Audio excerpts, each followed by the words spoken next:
You could see things closing down. DC starts to close down. The House leaves. And we're thinking, what are we going to do with all these businesses that are now being closed down? For the first time in the history of the country, we had a government that shut down the economy. It forbid economic activity in state after state, including my state of Pennsylvania. An edict was issued that it is not permissible to go to work in the morning. It is not permissible to earn a living or to try to sustain the business that you launched with all of your life savings. None of that is allowed. You're in lockdown. You must stay in your house, close the doors, shut the window. I mean, it was really absolutely unbelievable. I never would have imagined that it was even possible, but that's what happened. It was a very severe recession, really depression scale economic decline by the fiat of the government. There was a real danger that this economy just comes completely unglued. And so that created a real sense of urgency that we've got to try to rescue people from this. There was a moment when Leader McConnell said, we're going to have a bill by Sunday. And I thought to myself, not likely. But in fact, we did. And it was an extraordinary, almost completely around-the-clock work. We need to directly help American workers and families face this uncertain period.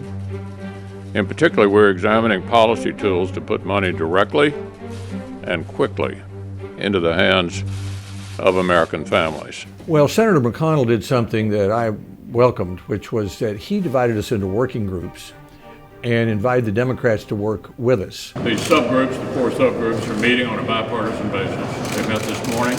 So phase 1 was part of that early response, and it was just the notion that government would need more money to do things like testing. Phase 2 was largely done by the House, and it was things like, family leave and things of this nature. And when we got here, it was almost like a take it or leave it proposition. Had we not passed it, it wasn't the bill we would have written, but had we not passed it, it would have been difficult, to get into phase 3. Imperfect as it is, every day that we wait slows down the recovery. We've got to move phase 2 and do it quickly, and we understand that there's a time sensitivity to everything that we're working on right now. Phase 3, on the other hand, was a very different experience. The House was not here. The House of Representatives was shut down. People were all at home.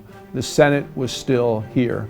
Our members are going to be working as aggressively as possible to try and put together a plan that we think not only deals with the healthcare crisis that we're dealing with, but also with the economic crisis. We had to work on passing a bill, and we had to work on passing a bill that they would then vote for and that the president would sign. And it was much more expansive, and it would cover a lot more topics and a lot more areas. It was way bigger than the first or second bill.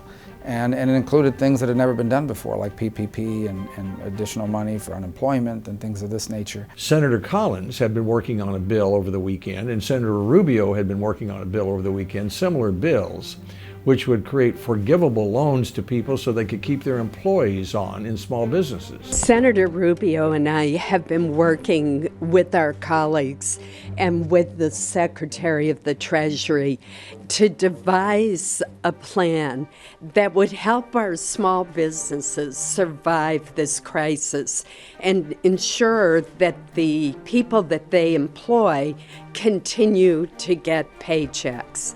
These are not normal times. The circumstances in which we live in now have no precedent. We had a very productive discussion with the Senate. Hardworking Americans are impacted by government decisions. That's when the government has to step up to put money into the economy. There was broad consensus within the Senate that something needed to be done about unemployment compensation. There were some problems with the $600 figure, but most people felt something should be done. Then the idea of the $1,200 payments. We're going to get help to the people who need it. We're not going to leave this building until we get the job done. So that came out of the Senate. And then out of our Health Committee, eventually came the proposals that would provide more money for schools. We knew that if schools shut in March, and there had to be homeschooling and remote learning and extra expenses, that schools couldn't deal with that. There was not going to be a Republican bill. It was going to have to be a congressional bill, and Democrats controlled the House, and we needed Democrat votes in the Senate. So we sat down with them, and Democrats had very specific provisions, and some of them we didn't like very much, in fact. I didn't think it was a great idea to pay people more not to work than they make when they work. Item after item, we made significant concessions relative to what we would have preferred. We thought we had everything wrapped up by Saturday night, and we did, until Nancy Pelosi flew into town Sunday morning and essentially threw a hand grenade into the efforts that had been made. We had legislation in the Senate that had been negotiated a bipartisan way, that had reached a lot of agreement, that made a lot of sense. And then, if you'll recall, Nancy Pelosi came in on a Sunday and just blew the whole thing up. This is an opportunity. Every crisis is. And so, after all that cooperative work with our Democratic colleagues, long hours of meetings, bills, entire bills that were originated by Democrats, just integrated into the overall package, and then they vote no on a procedural vote to take the whole thing down on the Sunday night. It was beyond shocking. It was unbelievable. So the notion that we have time to play games here with the American economy and the American people is utterly absurd. So I want to explain what just happened. We had a high level of bipartisanship in 5 different working groups over the last 48 hours. And then all of a sudden, the Democratic leader and the Speaker of the House shows up. And we're back to square one. So we're fiddling here. The American people expect us to act tomorrow. I could not believe that that was going to be a successful strategy when people were really flailing. Democrats said, well, we want to attach our wish list. They began to think of Green New Deal and all these far out left wing ideas. They said, here's a train that's going to get to the station. Let's load our Democratic wish list of left-wing ideas on the train. Do you think that it can be done today? Yes, I think so. Yeah, I do. I think it can be done. I don't know if they can vote today because we did it in the spirit of the urgency of the moment, the need to get this thing done. The fact that every day we were worried that the bottom is falling out of this economy, and before the markets open on Monday and put a nail in a coffin here. I mean, it was really that level of fear. We've got to get this done. The death toll in the United States continues to rise. We're here trying to fight for the man and woman on the street in our hometowns, and yet they're fighting for the Green New Deal. The coronavirus outbreak putting an enormous strain on our economy and our healthcare system. Is there objection? Thank you, Mr. President. I object. I object. The Democratic leader objection This is heard. unbelievable.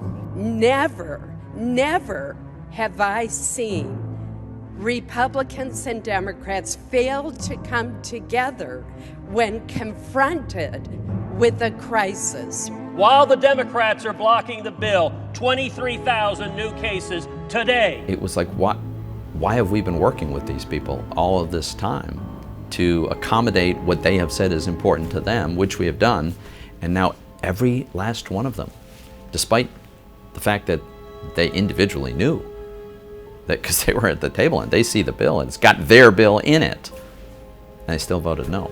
And that slowed everything down. And Nancy Pelosi thought it was just fine because she just continued to delay.